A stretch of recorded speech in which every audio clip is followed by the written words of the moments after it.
Chapter 3, Part 11 Visparad. The name Visparad, Avestan, Vispar, or Pavo, means all chiefs or heads.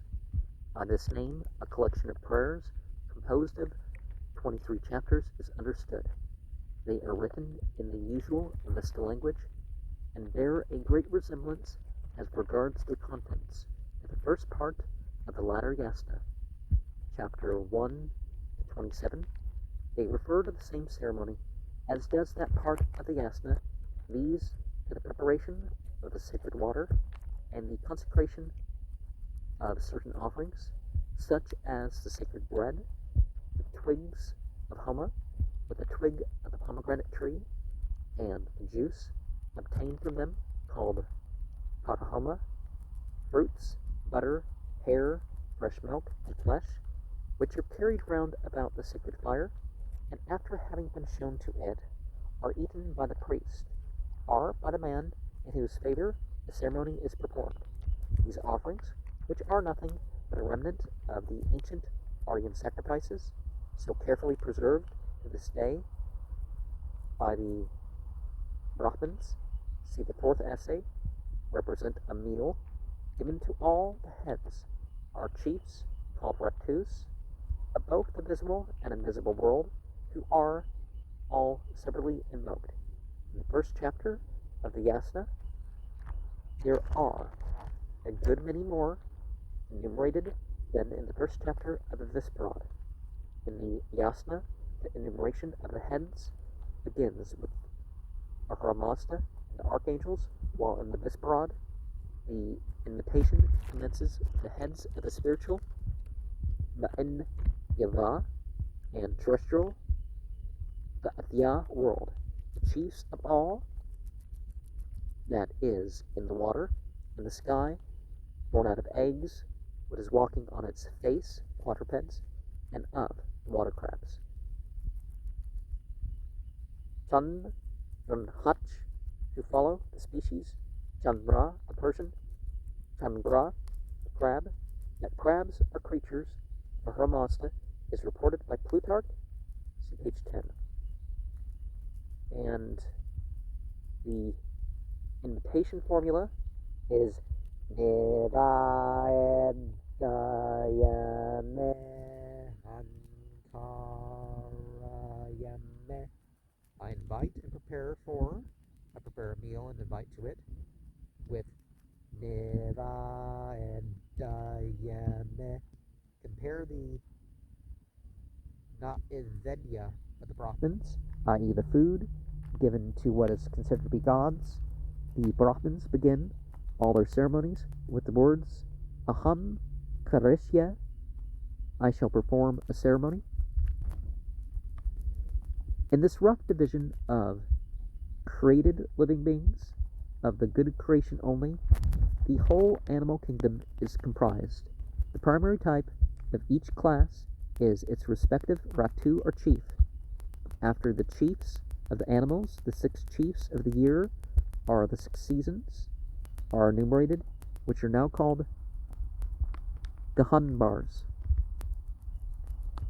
The ancient name for season was the word Ratu itself, which is preserved in the corresponding Sanskrita Vretu, the 6 seasons, as representatives of the creator Prajapati or Brahma, are often mentioned in the Vedic writings, but after the employment of this word in a more general sense, Yavreya was used for season, being evidently identical with year. This, the name implies, and also its epithet of Reto Kirthana, kill of the enemies, by which animals of the bad creation as frogs, lizards, serpents are to be understood. In the Bundahish, this season is said to be about the vernal equinox, while Ma'idya Irya is made to correspond with midwinter, and Ma'idyo Shema with midsummer, but since the disuse of intercalary months, the season festivals have receded to the dates given. In the text, according to the Indian Parsi reckoning, are the 30 days further back according to the Persian Parsis. These are believed to have been instituted by Ahura Mazda in the commemoration of the 6 periods during which, according to the Zoroastrian doctrine, the world was created, and they are strictly observed by the Parsis to this day. The names of these 6 seasons are 1. Ma'ithyo Zeremia, now the 3rd of November. In the Celtic calendar, a week into November was at that cross quarter was the start of the year. 2. Ma'ithyo Shema, now the 2nd of January. So the end of Yule. Pa'atish Hahya, well, Yule is the 12th day month, now the 18th of March. The 4th, Ayathrema, now the 17th of April. The 5th, Ma'idya Irya, now the 6th of July, as far as the point when the book was written. The 6th, Hamas Pathma Adaya, now the 19th of September, so the fall equinox thereabout. The season at which great expiatory sacrifices were offered for the growth of the whole creation. In the last 2 months of the year, in the first period heaven was created, in the second the waters, in the third the earth, the fourth the trees, in the fifth the animals, and the 6th man. After the 6 seasons, the chiefs of all the sacred prayers, which are believed to be angels, including more especially the Gathas, are invited together with the female spirits, Gena, who give abundance of all things, and especially austerity. Also, Ardve Sura and Aheta, the heavenly water, see the Abanyash, the mountains, the angels, Behram, Mithra, Brahma, the star, residing over food, the ruler of the country, the Zarathustra, supreme high priest are Dastor-e, Dastron, and so on. After the general invitation of the spirits of all orders to come, and the meal prepared for them, the water and far sown sacred twigs are presented to them as a welcome, see chapter 2.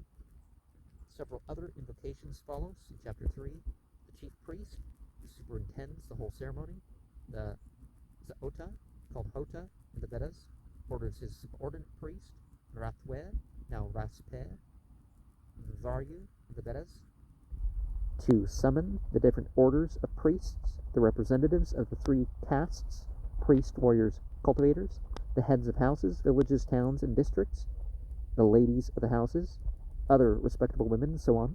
Very likely, all chiefs of the Iranian society of a whole district were, if possible, obliged to be present at the time of the celebration of the Gahanbars, for which the Visparad seems to be particularly intended, and on which occasions it must be used even now.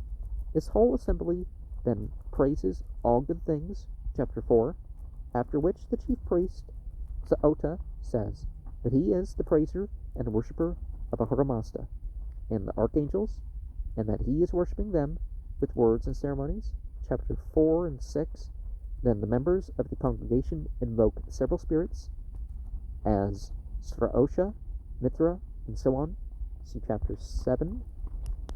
After these introductory prayers, the principal parts of the meal, homa with a branch of a pomegranate tree, butter, fresh milk, bread, fruits, and flesh, consecrated and presented to the chiefs of the whole creation, chapters 9 to 12.